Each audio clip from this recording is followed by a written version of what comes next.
நீங்கள் விவாகரத்து கோர்ட்டில் இருக்கிற பேப்பரோட இதை வெளியிடுறாங்க அப்படின்னு சொன்னால் அதை வந்து நீங்கள் வந்து அரசியலாக பார்க்கக்கூடாதுமா. அது குடும்ப நல்ல வழக்கு ஒன்று. அந்த வழக்கோட விவரம் யார் வேணாலும் எடுக்கலாம். ஒரு கேஸ் நம்பர் தெரிஞ்சுட்டுனா போதும்.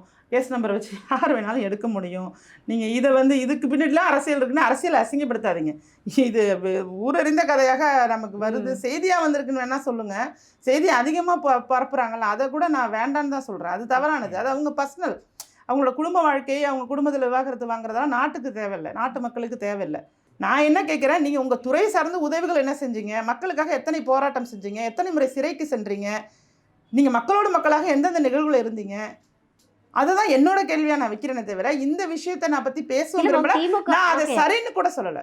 நீங்கள் இப்போ சொல்கிறீங்கல்ல, அது அதில் அரசியல் இருக்குங்கிறத நான் ஒத்துக்க மாட்டேமா, அதை நான் ஒத்துக்க மாட்டேன். ஆனால் இந்த விஷயத்தை வச்சு அரசியலுக்கு அவர் ஃபிட் இல்லைன்னு சொல்கிறதுக்கு நான் தயாராக இல்லை.